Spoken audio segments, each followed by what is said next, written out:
আমি আমি কিন্তু রোগ ধরছি। ওকে ওয়াজ করতেছি ঠিক আছে, ওয়াজ করতেছি, সংসদ অধিবেশন আপনি ওয়াজ করতে বলেন। ওয়াজ করতেছি তো, ওয়াজ করতেছেন, ঠিক আছে, ওয়াজটা কি করছেন আপনারা? দেখুন রেকর্ডিং। দেখেন দেখেন দেখেন দেখেন দেখেন ওনার নাম কি? আমার নাম যাই হোক, হ্যাঁ, আমার নাম আপনি হাসান আহমদ। আমি আচ্ছা, মুসলমান সমাজের কিছু মানুষ মনে করে কোরআনে মনে হয় জান্নাত জাহান্নামের কথাই আছে, রাজনীতির কথা নাই। কিন্তু আল্লাহর কোরআনটা এমন একটা কোরআন, যেই কোরআনের সংসার থেকে শুরু করে সংসদ কিভাবে চলবে সব উল্লেখ আছে না নাই? সব কিছু টোটাল জীবন ব্যবস্থা, এটা টোটাল জীবন ব্যবস্থা এটা। এই কারণেই তো আল্লাহ পাক নবী করিম সাল্লাল্লাহু আলাইহি সাল্লামকে জানিয়ে দিয়েছেন, আল ইয়াউমা আকমালতু লাকুম দীনাকুম ওয়া আতমামতু আলাইকুম নি'মাতি ওয়া রাদিতু লাকুমুল ইসলাম দীনা। সব পূর্ণ করে দিয়েছি আমি দিনকে। দিনের ভিতরে এমন কোনো কিছু নাই যেটা নাই, সব কিছু এটার ভিতরে আছে। অর্থাৎ এটা কেউ ঘরে রাখবে তো ঘর শান্তি, কেউ সংসদে রাখবে তো সংসদ শান্তি। সংসদে তো এটা চলে না। যারা এই কথা বলে তারা মুসলমানের বাচ্চা হতে পারে না। এদের দিমাগ নষ্ট, এদের সমাজ নষ্ট, এদের রাজনীতি নষ্ট, যার কারণে বাংলাদেশে যত রাজনীতি চলে সব রাজনীতি নোংরা রাজনীতি। এজন্য ভাইরা আমার, কোরআন সব কোরআনে আছে, সব কোরআনে আছে। ওয়াজই চলতেছে, ওয়াজই চলতেছে, কোনো সাংঘর্ষিক না। আপনি শুনেন, শুনেন না, শুনেন শুনেন শুনেন, আমি শুনতেছি তো, শুনেন। রেকর্ডিং আমি আচ্ছা আপনার এ দেখেন, আমি কিন্তু রোগ ধরছি। ওকে ওয়াজ করতেছি, ওয়াজ করতেছি, আপনি ওয়াজ করতেছেন, ঠিক আছে, ওয়াজ করতেছি, সংসদ অধিবেশন আপনি ওয়াজ করতে বলেন। ওয়াজ করতেছি তো, ওয়াজ করতেছেন, ঠিক আছে, ওয়াজটা কি করছেন আপনারা? দেখুন রেকর্ডিং। দেখেন দেখেন দেখেন দেখেন দেখেন ওনার নাম কি? আমার নাম যাই হোক, হ্যাঁ, আমার নাম আপনি হাসান আহমদ। আমি আচ্ছা, না, আপনি এভাবে কথা শোনেন, না না না, আপনি রাজনৈতিক ব্যক্তি কে ভাই, ভাই, ভাই, শুনুন। আপনি কেন এই কথাগুলো শোনেন, বলেন? শোনেন, এই জায়গায় রাজনৈতিক ব্যক্তি কে আসছে? আপনি কথা শুনেন, বলতেছেন আপনি কথা শুনেন। না, আমি আপনার কথা শুনবো না, আমি আপনার কথা শুনতে প্রস্তুত না। আচ্ছা আমি তো রাজনৈতিক বক্তব্য আচ্ছা আচ্ছা, ঠিক আছে ঠিক আছে ঠিক আছে। আমি রাজনৈতিক কথা বলছি। ভাই শুনেন শুনেন শুনেন, আসুন বসুন আসুন। আপনি চিনেন, আপনি কথা বলবেন না। শুনেন শুনেন, না শুনুন, রাজনৈতিক কোনো ব্যক্তি আসে না, আপনি কোনো রাজনৈতিক কথা বলছেন, শিক্ষা দেন না। আমি আমার আপনি নেন, আপনি আমার কথা আলেমদেরকে শিক্ষা দিতে যান না, শিক্ষা দিবেন আপনি।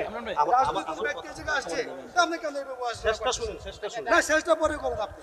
শেষটা শুনেন। না, আপনি শেষ তো পরে শুনবো। আচ্ছা, দেখেন। এই যে কোনো রাজনৈতিক ব্যক্তি আসে না। ভাই, ভুইয়া ভাই, ভুইয়া ভাই শুনেন, না,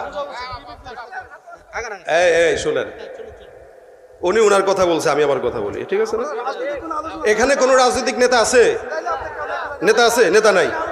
আচ্ছা, আমি কি কাউরে ডাইরেক্ট বলছি?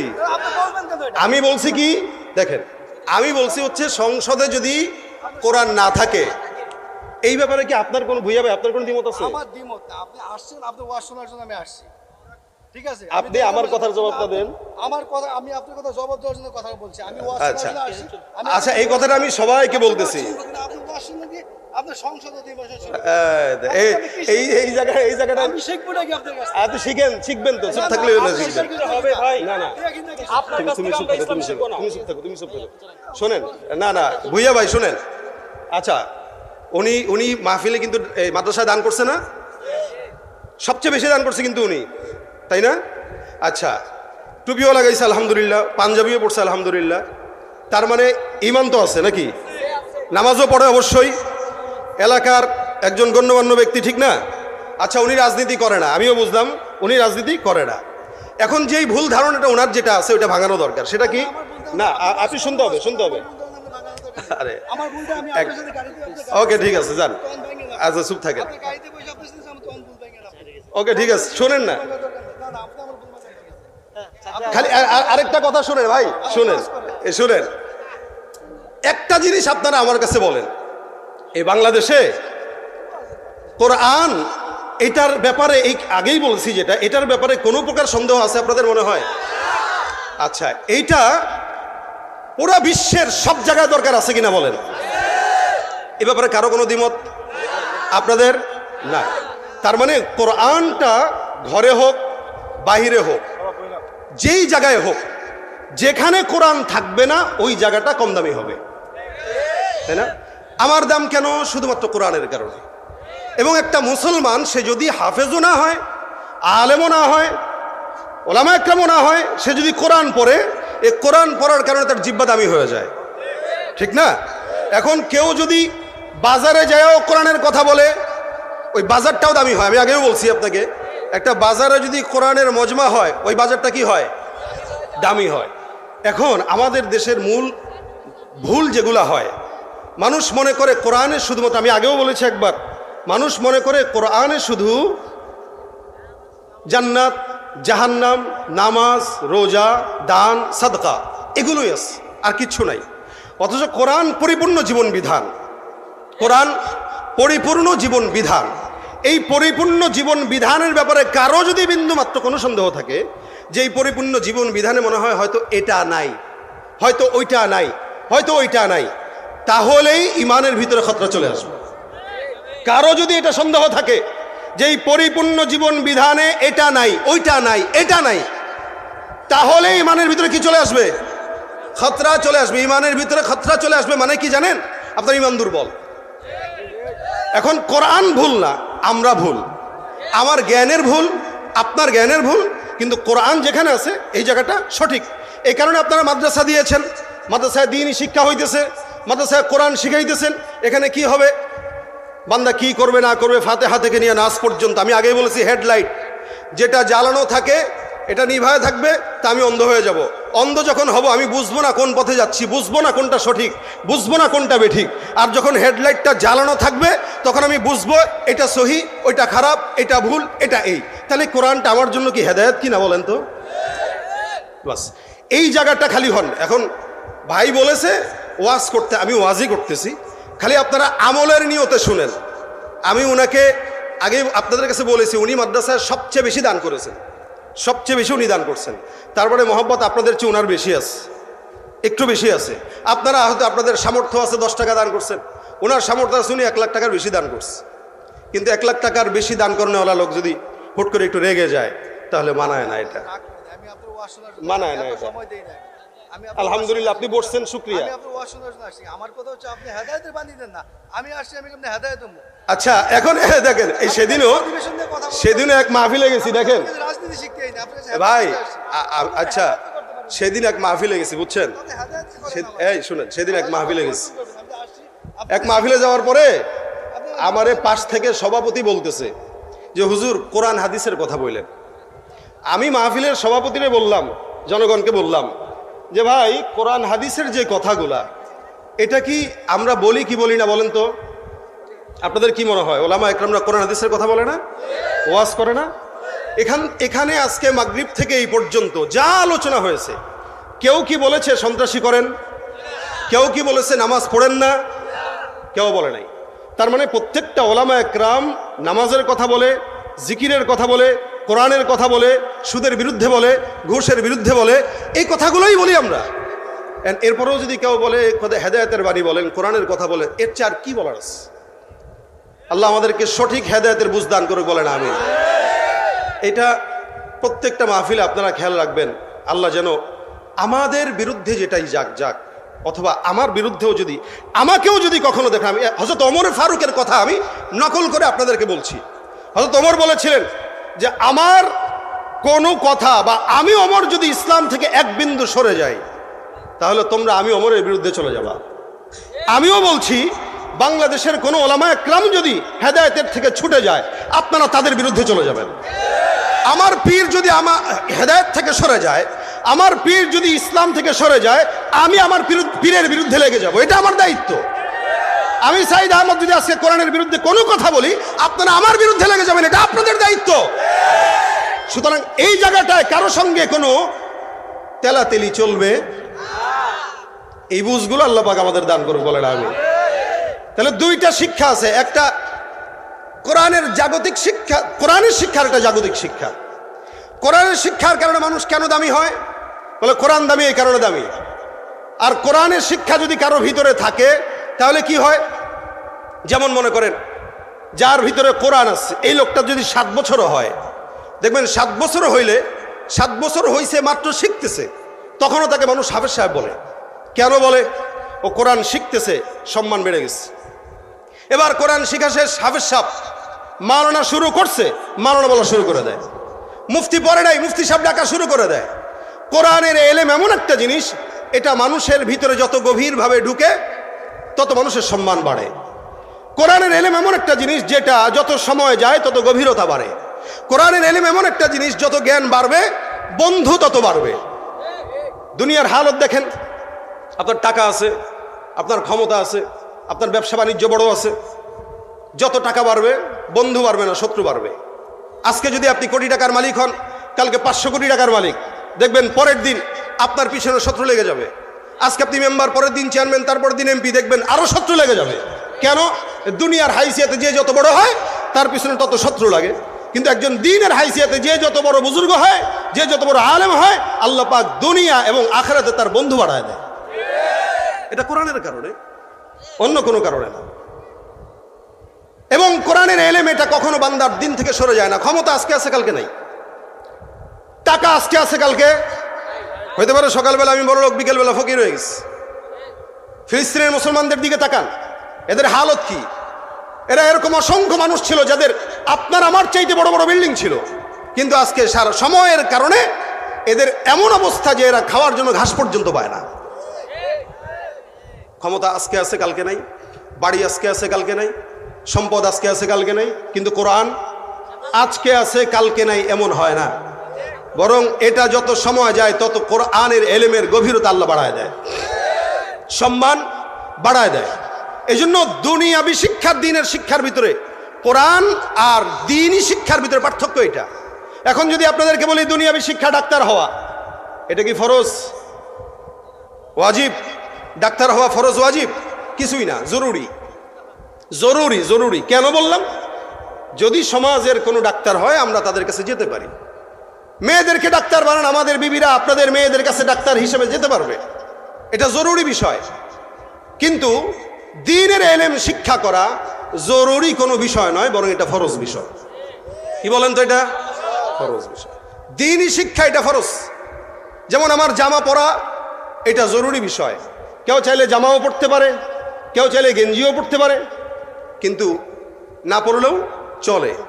লেকিন কেউ যদি লুঙ্গি অথবা পায়জামা না পড়ে, মানুষ কি বলবে? পাগল বলবে। সুতরাং ফরজটা আগে, জরুরতটা পরে। কোরআনের শিক্ষা জরুরি নয়, ফরজ। দুনিয়াবি শিক্ষা ফরজ নয়, জরুরি। সুতরাং কেউ যদি কোরআনকে বাদ দিয়ে দুনিয়াবি শিক্ষা শিখতে যায়, তাহলে ওই ব্যক্তিটা কেমন যেন ফরজ বাদ দিয়া জরুরতের পিছনে ছুটলো। এই জন্য প্রত্যেকের উচিত, এই মাহফিলে যারা আসছেন সবার উচিত, এবং স্টেজে যারা আছেন তাদেরও উচিত, দুনিয়াবি শিক্ষা অর্জন করেছেন পাশাপাশি দ্বীনি কোরআন শিক্ষা অর্জন করা। এটা উচিত না, এটা ফরজ। এটা কি বলেন? ফরজ। প্রত্যেকের উচিত। অনেক তো ডাক্তার হইলাম, অনেক তো ইঞ্জিনিয়ার হইলাম, সন্তানদেরকে অনেক ইংলিশ মিডিয়ামে পড়াইলাম, কিন্তু আমার সন্তানটা আমার কবরের পাশে দাঁড়াবে কিনা এটা সন্দেহ। কেন সন্দেহ? ও তো দিনের বুঝি নাই, ও কেমনে দাঁড়াবে? এ কারণে সন্তান যদি 5টা থাকে, অন্তত একটাকে দ্বীনি শিক্ষার জন্য শিখান। অন্তত যদি ডাক্তারও বানান, ইঞ্জিনিয়ারও বানান, শুরুতে দ্বীনি শিক্ষাটা দেন। ইনশাআল্লাহ ডাক্তার হইলেও কসায়ের মতো মানুষকে জবাই করবে না। ইঞ্জিনিয়ার হবে কিন্তু রডের পরিবর্তে রোডঘাটে বাঁশ দিবে না। কেন? তার ভিতরে দ্বীনি কিছু ভয় আছে। এই দ্বীনি ভয়ের কারণে সে দুনিয়ার হালতে থাকলেও দ্বীনি পরিবেশে থাকবে, দ্বীনের কথা বলবে, দ্বীনের পথে চলবে। এটা হলো দ্বীন আর দুনিয়ার শিক্ষার ভিতরে পার্থক্য। এই কারণে আপনাদের কাছে আমার আবেদন, যেহেতু মাদ্রাসা এখানে আছে, আপনাদের উচিত কি, যারা স্কুলে পড়েন, কলেজে পড়েন, ভার্সিটিতে পড়েন, ব্যবসা বাণিজ্য করেন, আপনাদের প্রত্যেকের উচিত এটাই যে আপনারা আজকে থেকে নিয়ত করেন, মাদ্রাসায় প্রত্যেক দিন কমস কম আধা ঘন্টা সময় আপনারা দিবেন। যে সময়টা আপনারা কোরআন শিখবেন, সেটা 10 মিনিট হোক, 20 মিনিট হোক, 1 ঘন্টা হোক। আপনার ছেলেকে শিখান, বিবিকে শিখান। এই দেশের এমন কোনো আলেম নাই যারা আপনারা শিখতে চাবেন শিখাবে না, এটা হইতে পারে না। ওলামা একরাম নির্দ্বিধা শিখাবে। একমাত্র বাংলাদেশে ওলামা একরাম যারা নিজের ক্ষতি হইলেও দ্বীনের জন্য লেগে থাকে। বর্তমান সময়ে অটোরিকশা যারা চালায়, এরাও মাস শেষে 30,000 টাকা বেতন, 30,000 টাকা কামাইতে পারে। কিন্তু একটা আলেম কত টাকা বেতন দেন আপনারা? মাদ্রাসার শিক্ষককে কয় টাকা বেতন দেন? এরপরেও এরা কিন্তু কোশ্চিন কালেও আপনাদেরকে শিখতে চাইলে না করবে না, বরং ফ্রি শিক্ষা শিখাবে। সুতরাং আপনি আমি হয়তো টাকা দিয়ে খেদমত করতে পারবো, কিন্তু তাদের মতো জান আর মাল কোরবানকে সারা জিন্দগি ভর কোরআনের পিছনে লেগে থাকার মতো মেহনত আমাদের হয়তো হবে না। এই কারণে প্রত্যেককে আমি আবেদন করি, কোরআনের এই শিক্ষা আপনার ছেলেকে মাদ্রাসায় দেন।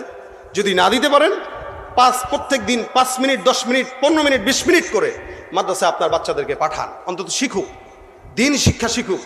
এখানে আপনার স্কুলের ছেলের পড়ে, তাকে শিখায় দেন। যারা ব্যবসা বাণিজ্য করতেছেন, সারা জিন্দগি শিখতে পারেন নাই, কিয়ামতের ময়দানে আল্লাহ পাক রব্বুল আলামিনের হাবিব বলেন, কেউ যদি কোরআন শিখেও সে যদি জবান এলোমেলো করে পড়ে, অর্থাৎ পড়তে পারে না, ভুল ভুল পড়ে, এই ভুল পড়লেও প্রত্যেকটা অক্ষরের বিনিময়ে আল্লাহ পাক তাকে 10টা করে নেকি দান করবেন। এটা কোরআনের ফয়সালা, এটা কোরআনের মুজিজা। এজন্য আমরা কোরআন শিখতে চাই তো, ইনশাআল্লাহ প্রত্যেকে চাইতো কোরআন শিখব, কোরআন বুঝবো এবং কোরআন অনুযায়ী আমল করব। আল্লাহ পাক সে আমল করার তৌফিক দান করুন, বলেন আমিন। ভাইরা আমার, আল্লাহ পাক রব্বুল আলামিন আপনাকে আমাকে দামি যেহেতু বানিয়ে দিয়েছেন, এই কারণে দামি একটা গ্রন্থ দিয়ে দিয়েছেন।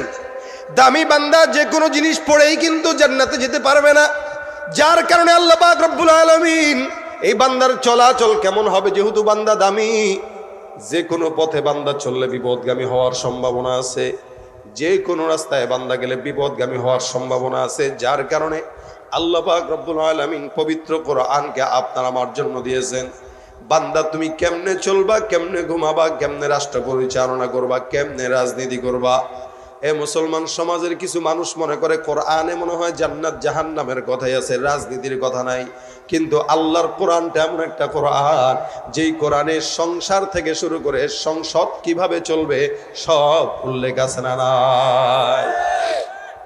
সব কিছু টোটাল জীবন ব্যবস্থা, এটা টোটাল জীবন ব্যবস্থা এটা। এই কারণেই তো আল্লাহ পাক নবী করিম সাল্লাল্লাহু আলাইহি সাল্লামকে জানিয়ে দিয়েছেন, আল ইয়াউমা আকমালতু লাকুম দীনাকুম ওয়া আতমামতু আলাইকুম নি'মাতি ওয়া রাদিতু লাকুমুল ইসলাম দীনা। সব পূর্ণ করে দিয়েছি আমি দিনকে। দিনের ভিতরে এমন কোনো কিছু নাই যেটা নাই, সব কিছু এটার ভিতরে আছে। অর্থাৎ এটা কেউ ঘরে রাখবে তো ঘর শান্তি, কেউ সংসদে রাখবে তো সংসদ শান্তি। কথা বলেন ঠিক কিনা? এটা কোথায়? এমন কোনো জায়গা নাই যেখানে এটার কাজে লাগে না, প্রত্যেকটা জায়গাতে এটা কাজে লাগে। কিন্তু আমরা এটাকে বাদ দিয়া আজকে কুফরি মতবাদকে সমাজের ভিতরে প্রতিষ্ঠা করার জন্য আমরা চেকে বসেছি এবং এটার পিছনে আমরা গরু ছাগলের মতো দৌড়ানো শুরু করে দিয়েছি। কুফরি মতবাদ আমাদের কাছে পছন্দ লাগে, আল্লাহর দিন পছন্দ লাগে না। যার কারণেই যারাই ক্ষমতার পালা বদলে পর্যন্ত যত বছর দেখেছেন বাংলাদেশের, তত বছরে কোরআন যেহেতু ইসলামে ছিল না, এই কোরআন যেহেতু এই দেশের আইনে ছিল না, রাষ্ট্রীয় আইনে ছিল না, কোরআন অনুযায়ী যেহেতু দেশ চলে নাই, এই কারণে এত বছর পর্যন্ত দেশের পরিচালনায় যারাই ছিল কেউ শান্তি আনতে পারে নাই। কিয়ামত পর্যন্ত চলাবে, শান্তি আনতে পারবে না, পারবে না, পারবে না। কেন পারবে না? কোরআনকে বাদ দিয়া দেশে কেন ছোট্ট একটা ঘরেই তো শান্তি মিলবে না, গোটা দেশে কেমনে শান্তি মিলে? ছোট্ট ঘরেও যদি কোরআন না থাকে ওই ঘরে শান্তি মিলে না। সেখানে এত বড় রাষ্ট্র, এই রাষ্ট্র পরিচালনার ক্ষেত্রে শান্তি আনার জন্য কোরআনের বিকল্প কোনো কিছু আছে? কথা বলেন, আছে? তার মানে কোরআনকে যারা দূরে ঠেলে তারা কি মুসলমান না বেঈমান? সমাজের ভিতরে আল্লাহ পাক কোরআনকে দামি বানিয়ে দিয়েছেন।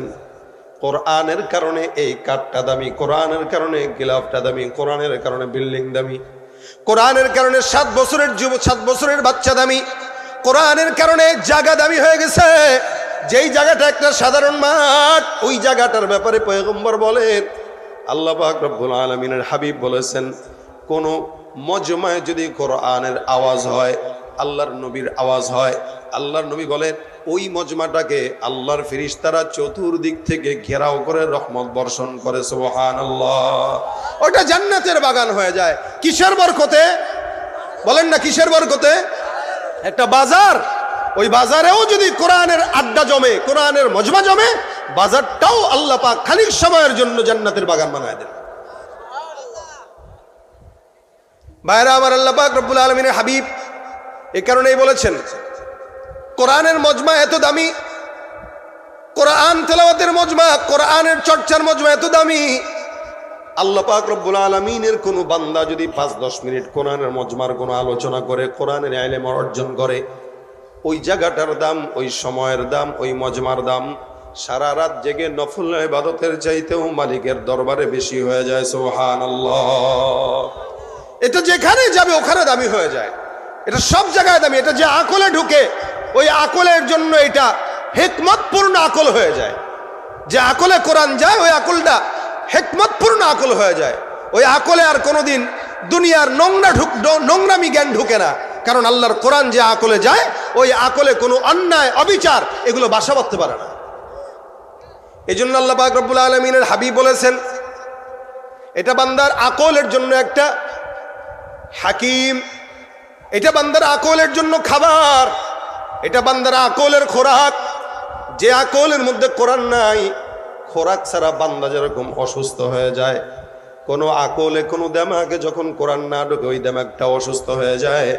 আমাদের সমাজে যারা অধিকাংশ রাজনীতিবিদরা আছে এদের দেমাগে কোরআন না থাকার কারণে তাদের দেমাগটাও অসুস্থ, যার কারণে সমাজে চুরি ডাকাতি সন্ত্রাসী বেশি। ঠিক কিনা জোরে বলে? কোরআন দিয়া যদি সমাজ পরিচালনা হতো, চুরিও বন্ধ হতো, সন্ত্রাসীও বন্ধ হতো, দুর্নীতিও বন্ধ হতো, চাঁদাবাজও বন্ধ হয়ে যেত। কথা বলে না? এই কথার সাথে দ্বিমত আছে আপনাদের? যারা এই পর্যন্ত চালিয়ে এসেছে আমরা দেখেছি, কোরআন ছাড়া চালিয়েছে, কেউ শান্তি দিতে পারে নাই। আগামীতেও যদি কেউ চালায় শান্তি দিতে পারবে না কিয়ামত পর্যন্ত। আমি আপনাদেরকে সময় দিয়ে দিলাম। যাদের হাতে যায় ক্ষমতা দেশ যেন বাপের ভিটা, রাখতে চেয়ার শুরু করে বিদেশিদের পাচাটা। যাদের হাতে যায় ক্ষমতা দেশ যেন বাপের ভিটা, রাখতে চেয়ার শুরু করে বিদেশিদের পাচাটা। বিদেশিদের কথা মতো চালায় ওরা নিজের দেশ, দেখতে দেখতে গোল্লায় গেল আমার সোনার বাংলাদেশ। মুসলমানের দেশটা মোদের আছে খাতা কলমে, দোষের দোষী যে বাজারে শাস্তি পায় যে আলেমে। কেন জানেন? আলেমরাই কোরআন মানে। এ কারণে যত অপরাধ এদের উপর দিয়েই দেয়, আবার স্ক্রিপ্ট সাজায় সাজায় নাটক বানায়, আমাদেরকে বুঝায়। গাজীপুরের ঘটনা দেখে আমরা সেটাই বুঝতে পারছি। আজকে বাংলাদেশের মানুষেরা যা আছেন মনে রাখবেন, এই কোরআনকে যতদিন পর্যন্ত বুকে ধারণ না করবেন, আল্লাহর কসম কোরআনকে অবমাননার কারণে আপনি না শান্তি পাবেন, না আপনার পরিবার শান্তি পাবে, না আপনার দেশের মানুষ শান্তি পাবে। এটা শান্তির একটা ঠিকানা পায়রা, এটা যেখানে গেছে ওই জায়গা শান্তির জায়গা করে দিয়েছে। এই জন্য একটা গিলাফের পর্যন্ত দাম হয় কোরআনের নিসবতে। সামান্য একটা 20 টাকা 50 টাকার কাপড়ের গিলাফ, এই গিলাফটার দাম কোনো হয় না যতক্ষণ পর্যন্ত কোরআনের সঙ্গে না মিলে। কিন্তু গিলাফ যখন বানানো হয়, এটা যখন পায়ে লাগে বান্দারা চুমু খায়। ব্যাপারটা বুঝতাম না, এত ছোট্ট একটা কাপড়ের টুকরা, এতক্ষণ পর্যন্ত তোমরা চুমু খাও নাই, এখন কেন চুমু খাও?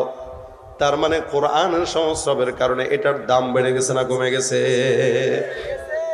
হাফেজে কোরআনের দাম শুধু কোরআনের সংস্রবের কারণে হয়। একটা মানুষের গায়ের সঙ্গে যদি কারো পা লেগে যায়, পা লাগলে সালাম দেয় কি দেয় না? কখনো দেয়, কখনো দেয় না। আর যদি হাফেজে কোরআনের গায়ে পা লেগে যায় 10 বার সালাম দেয়, কারণ এই ছেলেটা হাফেজে কোরআন। এই মুসলমান এই কারণে কোরআনটা যেই দিলে থাকে ওই দিলটা আল্লাহ দামি বানায় দেয়, কোরআনটা যেই ঘরে থাকে ওই ঘরটা দামি হয়ে যায়। আল্লাহ পাক বলেন এটা এমন একটা কিতাব যেই কিতাবে আয়াতের শুরু থেকে শেষ পর্যন্ত একটা জায়গাতেও কোনো ভুল সন্দেহ প্রকাশ করা যাবে না। যালিকাল কিতাব লা রাইবা ফীহি হুদাল লিল মুত্তাকিন। কথা দুইটা, একটা হলো এখানে কোনো সন্দেহ নাই, 2 নাম্বার এটা মুত্তাকিদের জন্য একটা সুন্দর পথের দিশা। আপনি কোন পথে চলবেন? গাড়িতে রাত্রেবেলা আমরা যখন চলি, হেডলাইট ছাড়া গাড়ি চললে অ্যাক্সিডেন্ট হবে কি? হ্যাঁ, 100% না? নাকি এক বিন্দু সন্দেহ আছে? যেই গাড়িতে হেডলাইট নাই ওইটা 100% অ্যাক্সিডেন্ট হওয়ার সম্ভাবনা আছে। ও যতক্ষণ চলে তার নিজের চোখের যোগ্যতায় চলে না, হেডলাইটের যোগ্যতায় চলে। হেডলাইট যদি না থাকে চোখ দিয়া দেখবেন লাইট আছে, আলো আছে, যত দূর চোখ যায় ড্রাইভার তত দূর চলতে পারে। অর্থাৎ কত দূর? ঢাকার থেকে কক্সবাজার রওনা দিবে, কক্সবাজার পর্যন্ত গাড়ির হেডলাইটটা কাজ করে, তার মানে এই রাতের অন্ধকারে ড্রাইভারটা কক্সবাজার পর্যন্ত চলে যায়। ওই গাড়ির হেডলাইট ওই ড্রাইভারের জন্য পথ প্রদর্শক। ঠিক তেমনি ভাবে ইমানদার অন্ধকারের ভিতরে থাকবে। আল্লাহ পাক কোরআনের হেডলাইট সামনে জ্বালায় দিয়েছেন। এই হেডলাইট যতক্ষণ থাকবে কোনো ইমানদার কোনোদিন বিপদগামী হতে পারে না, হবেও না। কেন? হেডলাইট সামনে আছে, হেডলাইট সামনে জ্বালানো আছে। এটা কোনোদিন, এই হেডলাইট যতক্ষণ থাকবে, ব্যাটারি যতক্ষণ থাকবে, ততক্ষণ এই হেডলাইটের আলোতে ইমানদার চলবে। আর কেউ যদি ইচ্ছা করে হেডলাইটটা বন্ধ করে, অর্থাৎ কোরআন বন্ধ করে রেখে দিল, যা এই কোরআন তো মসজিদের জন্য, এটা তো মাদ্রাসার